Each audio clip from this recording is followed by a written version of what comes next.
জ্যোতিপ্রিয় মল্লিককে নিয়েও কিন্তু পরিষদীয় দলের বৈঠকে মুখ খুলেছেন তৃণমূল নেত্রী। অন্যায়ভাবে বালুকে 2.5 বছর জেলে আটকে রাখা হয়েছিল, কোনো তথ্য প্রমাণ কিন্তু দেওয়া যায়নি, এমনটাই অভিযোগ করেছেন মমতা বন্দ্যোপাধ্যায়।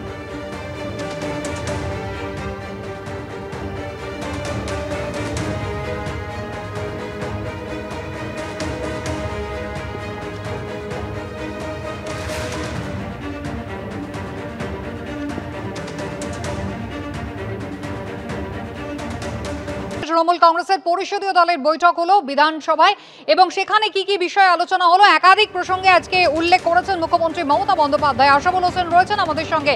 আশাবুল, একদিকে দিল্লির নির্বাচন তো রয়েছে, তার পাশাপাশি দলের হ্রাস নিয়ে মমতা বন্দ্যোপাধ্যায় কি বলছেন এবং একের পর এক দলের অভ্যন্তর থেকে যে দল বিরোধী মন্তব্য করছেন অনেক জনপ্রতিনিধি, সেই নিয়ে এবার মুখ্যমন্ত্রীর কি মন্তব্য?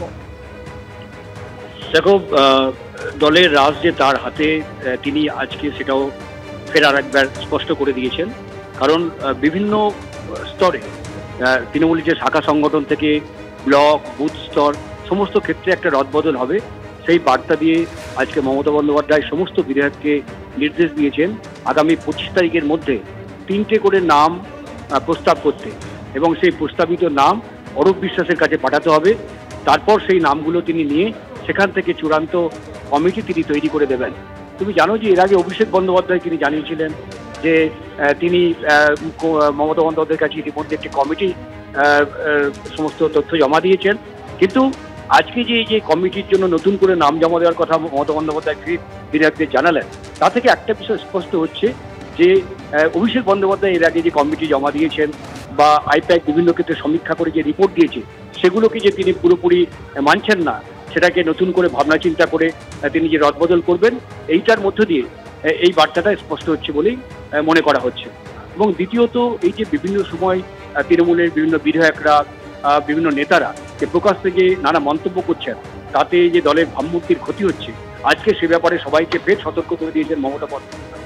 তিনি বলেছেন যে ইতিমধ্যে অনেককেই শোকজ করা হয়েছে, অনেকেই ক্ষমা চেয়েছেন, কিন্তু বারবার কিন্তু ক্ষমা চাইলে ক্ষমা করা যাবে না। ফলে স্পষ্টভাবে কড়া সতর্কবার্তা তিনি দিয়েছেন যে বারবার দলের বিরুদ্ধে মন্তব্য করব, দলের ভাবমূর্তির ক্ষতি করব এবং তারপর আবার ক্ষমা চাইব, এরপর কিন্তু বারবার ক্ষমা করা যাবে না। এবং সেই সঙ্গে জ্যোতিপ্রিয় মল্লিকের পাশে যে তিনি রয়েছেন, সেই বার্তাও মমতা বন্দ্যোপাধ্যায় দিয়েছেন। কারণ তিনি বলেছেন যে বালুর বিরুদ্ধে যে তথ্য প্রমাণ জমা, আদালতে তথ্য প্রমাণ জমা দিতে পারেনি ইডি, কিন্তু 2.5 বছর ধরে তাকে জেলে আটকে রাখা হলো, কোনো তথ্য প্রমাণ দেওয়া গেল না। কোটি কোটি টাকার দুর্নীতির কথা বলা হলো, কোনো তথ্য প্রমাণ নেই। ফলে তাকে অন্যায়ভাবে অহেতুক তাকে আটকে রাখা হলো 2.5 বছর। ফলে এইভাবেই তিনি যে জ্যোতিপ্রিয় মল্লিকের প্রতি সহানুভূতিশীল, সেই বার্তাটাও আজকে মমতা বন্দ্যোপাধ্যায় আজকে দিয়েছেন।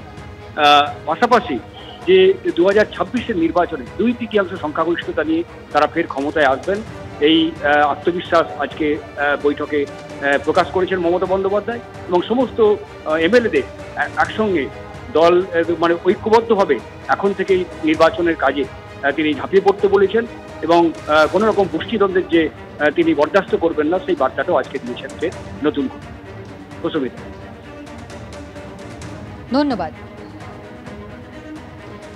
মুখ্যমন্ত্রী মমতা বন্দ্যোপাধ্যায় তৃণমূল কংগ্রেসের সঙ্গে পরিষদীয় দলের বৈঠক হলো এবং সেখানে মুখ্যমন্ত্রী মমতা বন্দ্যোপাধ্যায় একদিকে যখন এই সদ্য শেষ হওয়া দিল্লি নির্বাচন নিয়ে মন্তব্য করেছেন এবং তারপর কিন্তু মমতা বন্দ্যোপাধ্যায় আবারও ফের বুঝিয়ে দিলেন যে দলের হ্রাস কিন্তু একেবারে তার হাতেই রয়েছে। যেভাবে একের পর এক দল বিরোধী মন্তব্য করছেন জনপ্রতিনিধিরা শাসক দলের, তাতে তিনি মোটেই সন্তুষ্ট নন, এমনটাই মন্তব্য করেছেন মমতা বন্দ্যোপাধ্যায়।